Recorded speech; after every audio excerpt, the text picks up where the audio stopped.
hard to play with a lead at times when a team is really attacking you in transition. That second half with Ivy downhill, I thought really tightened the game up. And Cunningham obviously had a big night, but I was, any win you get in this league is a good win. And, Detroit competed, we competed, and the guys did a good job of making plays when we needed to. That's just what I do. This is nothing new. I've been doing this for a while now, and it's something I'm just used to, getting everybody involved and trying to score when I need to, and trying to do whatever it takes to win. That's all that matters to me. Welcome in, Hawks fans. Your boy Bryce Lewis back at it again for another episode of Bleav In Hawks for the Bleav Podcast Network. Back to talk about a Hawks win over the Detroit Pistons. It's a little day after the fact, but, had some things I had to do last night, but we're back here. We're going to break that down. We're going to talk about quick mention of the Cleveland game. Hawks lost that game. Talk about the games coming up. Talk about just where we are right now in the season. Injuries right now are affecting the Hawks, getting a little bit more healthier, getting some guys back, but still need some other guys back. Jalen should be close to returning. Bogey hopefully will return against Houston. We'll see how that goes. And then, I know Clint Capella is dealing with an injury himself, but, we'll talk about all of those things. I'll see anything else. All-Star voting is now open, so obviously don't forget to vote for the Hawks players, mainly Trae Young. Obviously, he's probably the most deserving of the All-Star bid so far after he's played really, really well these last 13 games. And then just, overall, just like I said, looking ahead at what else is happening for the week and just taking it day by day. So, we're going to go ahead and dive into all that. Like I said, before we get into all that, don't forget to follow me on Twitter at Bricey_2K. If it's on your screen or watching me on YouTube, it's right there. For my audio listeners, it's BRICEY_2K. Then also, don't forget, if you're watching this on YouTube, subscribe to the channel so you can get all your Hawks podcast episode, Bleav In Hawks episodes. Go ahead and hit that notification. Also, if you're also a Falcons fan, to do that too. Should have something coming up tomorrow on that as well. So a lot of things going on the channel, but love just trying to get content out to you guys and talking some Atlanta Hawks basketball. So that's what we're going to do. And like I said, we're going to dive right into it. So Hawks coming off a victory over the Detroit Pistons, 130-124 in a game where, especially if you are a Atlanta sports team fan, after seeing what happened Sunday, the Atlanta Falcons, you kind of were having weird feelings about this game. Some people were a little nervous about this Detroit game. Detroit, if you don't know, is on this historic long losing streak. I Bleav they've lost like 20 in a row or even longer than that. I don't have the exact number off the top of my head, but they've lost a lot of games in a row, right? It is not great right now for them. And so some people were wondering, with the Hawks sometimes being for people's eyes, notoriously known for sometimes letting a team get right, letting a player get hot, or letting a team get out of it. Would this be one of those games where the Detroit Pistons would come in here to Atlanta and beat the Hawks? We played them once already this season, beat them in Detroit. This is in the in-season tournament. Now they're coming back for this game. It's the second matchup of the year, but the Hawks were able to hang on, win by 6, got a little close to the end. It was a game where the Hawks, if you watched it, pretty much had control of the game. It was just those Pistons would just make runs here and there to get the game close and then make you a little nervous. But Hawks were able to hang on in this game from wire to wire and beat the Detroit Pistons in such a matchup to go to 11-15 on the year. In this game, for the most part, Trae Young with another great game, 31 and 15. He's had a lot of these big assist games. That's one thing I want to point out. He's had a lot of 13, 14, 15 assist games during the stretch of play. He's giving us 30 and 10 basically a night. It's kind of reminds you of Trae Young from, the Eastern Conference Finals year, or even earlier than that, where, he has to do that. Especially right now with all the injuries, Trae Young has to give us this type of production for us to be able to win games. Bay had a good game with 21. He played pretty well in this game. DeJounte Murray had a strong first half. Second half didn't really do a lot in the second half. Only scored, I think, 1 bucket. And I think he also missed a free throw. But, first half was pretty solid. He seemed engaged. He had a shot going, and that was really good to give us off to a good start in that game.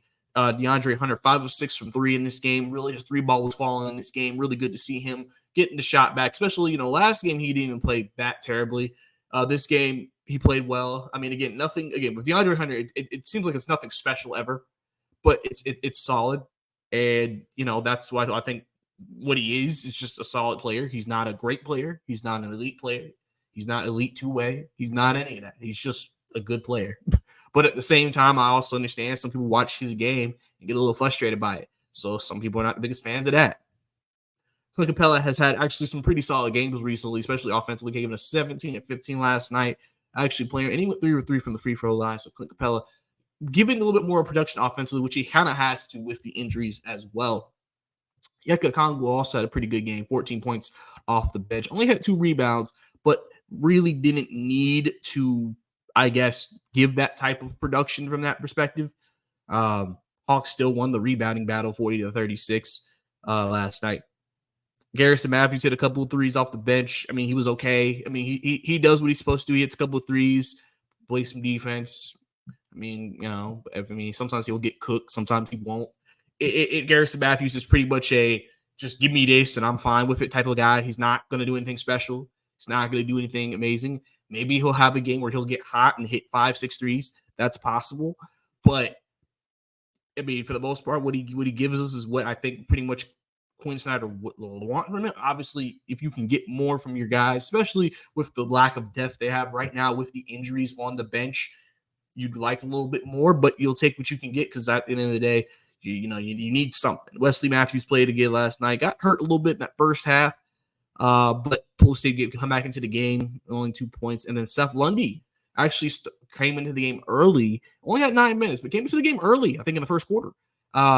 Didn't really do anything. Only took 1 shot, missed it, but it's fine. He had 1 rebound. For the most part, though, if you watch the game, he seemed pretty decent rotations. He seemed to know where he needed to be. Seemed a little shy with the trigger, which can happen when you're a guy like him who isn't like in the rotation. You're getting time. He's a rookie, first time playing in real minutes outside of cleanup from when he scored his first NBA basket. And so you may be a little nervous to just kind of jack up a shot because you don't want, Quinn to pull you and be like, all right, you got to come out the game. But outside of that, I think Seth didn't do anything incredible, but he, in terms of just the small things, I think he did that pretty well against Detroit. So obviously I'm pretty satisfied with that. But it was interesting to see him get that type of early playing time because a lot of people felt like, Seth may not hit the floor a lot. Now seeing him hit the floor, maybe again. And also it makes sense to me because Bogdanovich is out. He's one of your best shooters. You need shooting. Seth Lundy is a shooter. Added other shooters to the floor and, see what that can happen. So maybe, if Bogey doesn't play against Houston, maybe that will mean more Seth Lundy minutes. And that could potentially lead to him finding more confidence in the second game. Maybe if he gets a shot available to him, especially when he plays on the floor with Trey. Expect Trey to be able to find him if he's open. So maybe that's something that can potentially happen, something to look into, something to keep an eye on, moving forward. And yeah, so that's pretty much what the guys did. Now, team-wise, they shot 54% from the field, 44% from 3.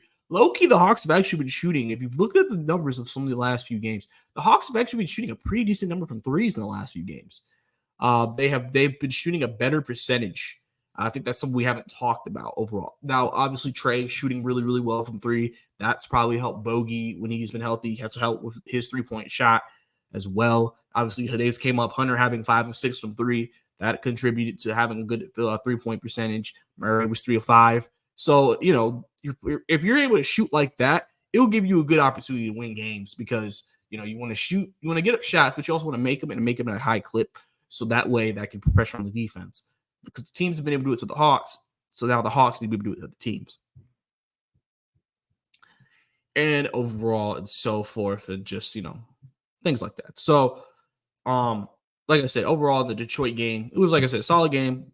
Guys did what they needed to do. Like I said, some people were nervous about the game, but I think overall they did what they needed to do. It was nothing special.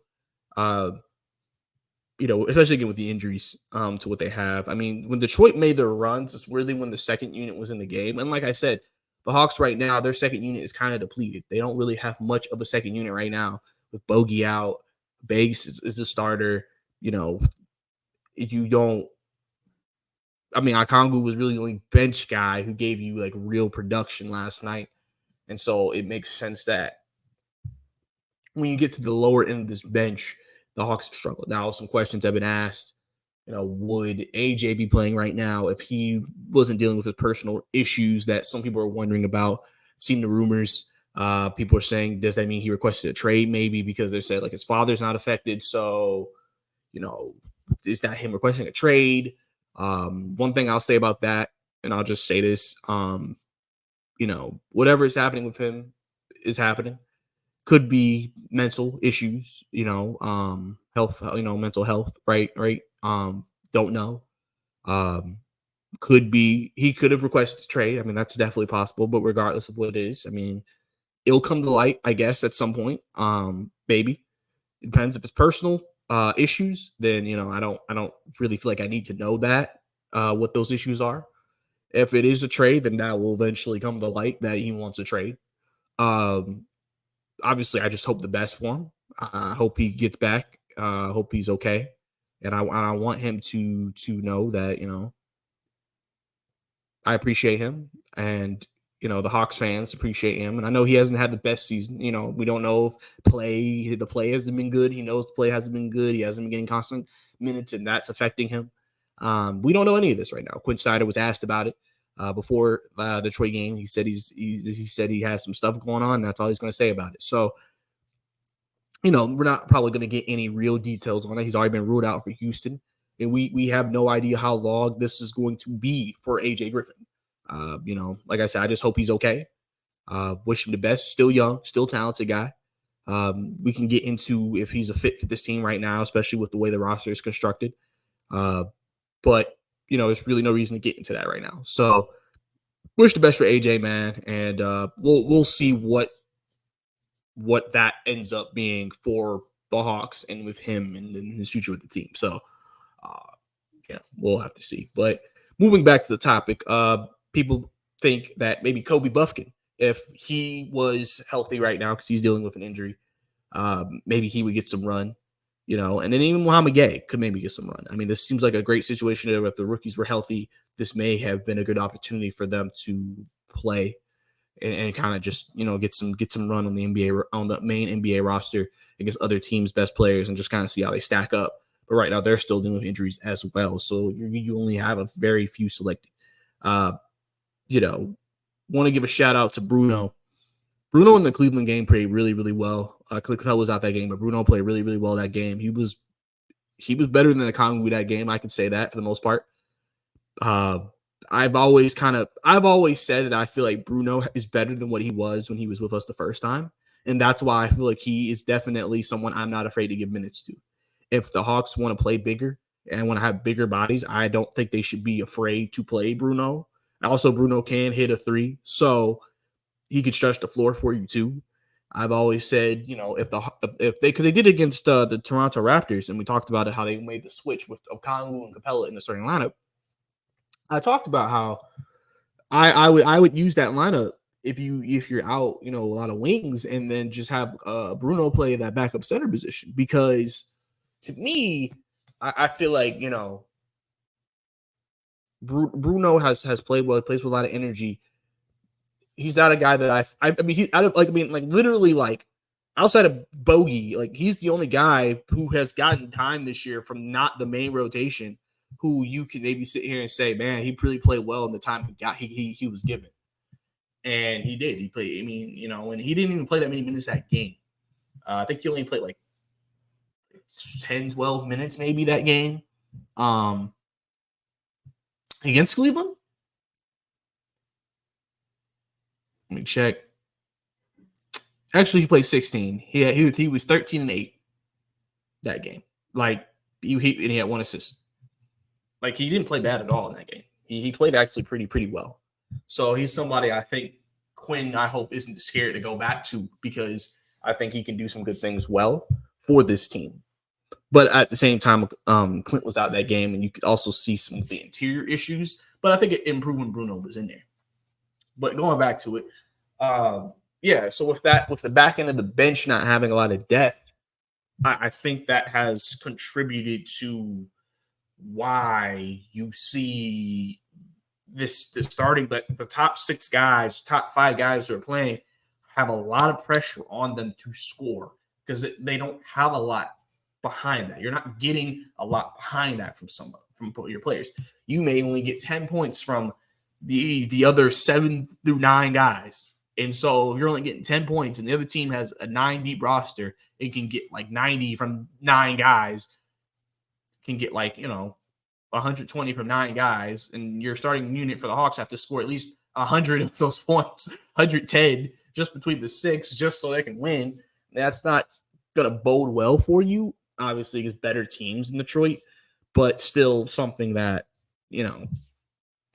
we'll see how the Hawks address that. We'll see if a big move is still in the works. We'll see if they're just trying to get some depth. We'll have to see how all that works out when it's all said and done. So we're going to quickly recap the Cleveland game. Hawks lost that game 119 to 127. Hawks, I was watching that game. That Hawks started off really bad. They got destroyed in that first quarter. Lost the first quarter 41 to 28, but it was a tough first quarter for the team. And really from that point in the first half, they won the third and the fourth, but they only won it by 10 points total. I mean, Cleveland pretty much got out to a 20-point lead in the first half. So that really wasn't going to get you back into the game. And they played better in the second half, but, it just wasn't a good start. You started off too bad in that game. And that was the game again with Bogey and Clint out as well. So they really, really, really, really struggling for depth. Trey had 35 in that game. Another great game from him, 35 and 10. DeJounte had 21. Didn't have his best game, really. Bay didn't have a good game at all this game. Kongu at 16, but struggled defensively against Jared Allen. Jared Allen had a great game against the Hawks that game. Kongu was just not a good matchup for him. Hunter had 18 coming back from an injury. And then Bruno had 13, which led the bench guys. Wesley with 2, Garrison with 6, and Patty Mills with 3. And then you got some Trent Forrest minutes as well. If you look at the numbers, Hawks just got dominated on the boards, 49 to 34. Cleveland had 11 more assists, had 1 less turnover. I mean, they had 3 more steals, which, the Hawks are supposed to be one of the best teams at stealing the ball in the league. And so Cleveland really kind of outplayed them for a lot of this game. Even with their injuries, they just played with more rhythm, with more energy than the Hawks did. And you saw how that turned out for this team. So wasn't a good win. It's one of those wins or one of those losses for this team that you kind of say, like, okay, back to back, you just came off probably your best overall team played game, and then you come back and you just kind of lay an egg in the second night of a back to back, and just kind of like, all right, we'll flush that down the toilet, we'll refocus and get ready.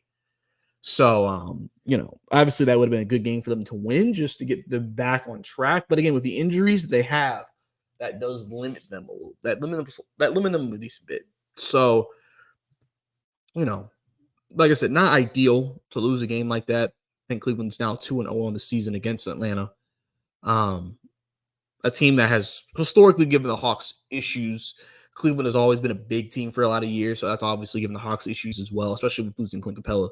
I think some people, again, get reminded of Clint Capella's importance to this team in these types of games because, yes, Clint Capella's not the best offensive player in the year, but he is one of the few big guys we have who can battle these other big guys, rebound, and really compete. And then obviously this came out of the game. People are saying, oh, well, Kongu is a 4. Kongu is a 4. Kongu needs to switch to the 4. I do think there are some merits to Kongu playing the 4. I don't really think they're going to do that just because Jalen's going to be the 4. Because people are like, we'll play Jalen at the 3. I don't think they're going to put Jalen. They could do that for sure. But, again, you're hypothetically saying that you're going to move Hunter to the bench, which probably won't happen, or you trade Hunter and don't get a good player back that can start, basically, if you did that. So, yeah, I think it's something that, again, if they have injuries at the wing in the future, it's a lineup that worked out. So maybe you'll see that starting lineup again this season. You also may see it in games, maybe when they're healthy, depending, again, on the team. Maybe you play a bigger team. Hey, we're going to see some Kongu. We're going to see some Capella in the lineup tonight together. He's done that before. So it's not something that I think should be crazy. Like I said, I wouldn't be afraid to even play Bruno Fernando. So, like I said, tough loss. That's like I said, especially after the type of game that you had against Toronto that you won, which was your best complete game of the season. But overall, it's fine. It's cool. You bounce back. So came back to Detroit, won that game. Can't really complain. So you did what you needed to do there. And like I said, you played a really good game. So and got back on the winning track. So that's the main gist of that moving forward. Also, All-Star voting is now available, so you can vote for your Hawks to be on the All-Star team. Two guys who probably should be, or one guy who should be, one guy who, if he continues to play the way he's playing, could be Trae Young. We know what he's done. He's gotten back to Trae Young that we knew. Trae Young's put up great numbers. You see it all over social. The numbers he's putting up, at the clip he's putting up, just great numbers across the board, kind of showing himself. Some people calling him the best point guard in the Eastern Conference with the way he's playing right now. So if he is truly the best point guard in the Eastern Conference, go ahead and vote for Trae Young for All-Star this year. Get him back into the All-Star game. And, hopefully, as well, I know this, the voting has changed with players and fans and coaches. But Trae Young has definitely been a problem, and he's definitely played some of his best basketball as of recently for this Hawks team. And then a guy who, if he continues to play the way he's playing, could potentially make that jump. Bogdanovic, Bogey. He's a guy I've said should be in 6th man of the year running. He's just been hot, these last few games. I believe his stat line was 20, 40, 20, 20. So if you're getting that from your guy, your 6th man, I mean, he's showing you. His shot is his back. Bogey is healthy. That was one of the biggest things. Bogey is healthy from the knee. He's dealing with the ankle issue right now. Some ankle inflammation. Hopefully he'll be fine, get back soon. But he's been playing really well. He's been doing some good things, and he's been a lifesaver for this Hawks team in a lot of these games. So he's a guy that if he continues to play that way, could Bogey? I mean, Bogey won't probably get in through fan votes, but maybe a coach vote, maybe player vote. You never know. Just saying. You never know. Bogey might be able to sneak his way in there if he continues to play the way he's been playing as the season continues to go on. So, like I said, go ahead and vote for your Hawks players and just, your favorite players in general that you think that are deserving of the All-Star spot this year in Indianapolis for the All-Star weekend. So let's look ahead at the Hawks schedule coming up, as the Hawks have an actual the next 2 games are tough. The 3rd game could be tough because of a certain player returning. Like I said, Wednesday they play the Houston Rockets. Houston actually has lost a couple of games. So they're coming into this game, on a 2-game losing streak, 5-5 in their last 10. But they're 11-1 at home. Houston has been a great home team this year. And that is something that could bode well for them. I think that they've done a really good job. Ime Udoka has done a really good job of getting those guys to buy in. I know I've seen some Hawks fans talk about, we should have got Ime. We should have got Ime. And I'm just like, listen, guys. Houston got players that Ime needed for him to be good there. There's no guarantee us hiring Ime. He just would have now made all these players better defensive players. Just saying. But anyway,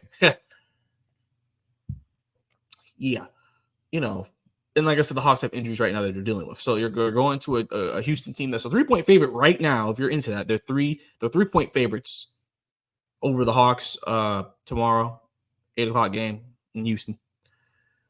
Tough game for the Hawks, but a game that is winnable. Like I said, Houston has not been playing the best basketball as of recently, but still a team that has turned some heads. I think some people have been really pleased and impressed with what they've seen from this Houston team, and a team that is looking to try to make that jump. So the Hawks probably have to get ready to this game, get ready to play. Ime's got them boys coached up, and so they're going to have to lock in and get ready for a game that I think also probably will be another high-scoring game potentially. But I'm curious to know how this game is go. I feel like this is a winnable game for this team. It's just a matter of just seeing how it all goes and how things work out. I think is going to be the biggest thing that is going to be interesting. So the Hawks play them, then they stay on the road and they go to division rival Miami, which right now Miami, they have some injuries right now too, but that obviously didn't matter the last time we played Miami, so we cannot assume that means something's going to be easier or something's going to be better because of that. We should not assume that at all. So, but you played Miami in Miami. Obviously, a team that's been on the thorn of the side of the Hawks the last couple of years. A game that is going to be tough. I mean, there's just no other way around it. Miami, I mean, Eric Spoelstra, he's one of the best coaches of all time. He knows how to coach them guys. They're going to be ready to play. So Hawks got to be ready to play too, because it's always a tough one against them. It's always rugged. It's always, we're going to complain about the calls that Miami going to play physical, and calls are not going to be made. We're going to get pissed off about that. And we got to get ready for that. As that's just what's going to come with this game. Comes with the territory of playing the Miami Heat. So not as surprising at all that is what is coming up for this team. But they play the Miami Heat coming up. Get ready for that game. And then the end of the week, they play the Memphis Grizzlies. Now, Ja Morant is actually, as of this recording, back tonight against the Pelicans on TNT. So, first time coming off the suspension, he's able to play. So, this you would expect this Memphis team to be better. They haven't had a good season so far, obviously losing Steven Adams for a year, losing Ja Morant. I mean, you've lost two of your better players. The season has not been good to them. But, I mean, I'm not saying Memphis is about to make this entire crazy turnaround, but they're going to be a tougher team now with Ja Morant.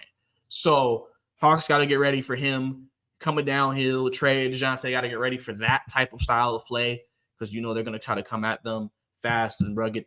I mean, one thing this Memphis team has struggled with this entire season has been offense. The 30th in the league in offense this year on points scored. So, you expect that number to probably go up, like I said, with Ja back in the fold. So, Hawks have to get ready for that one as well. And that'll be your 3-game stretch for this week.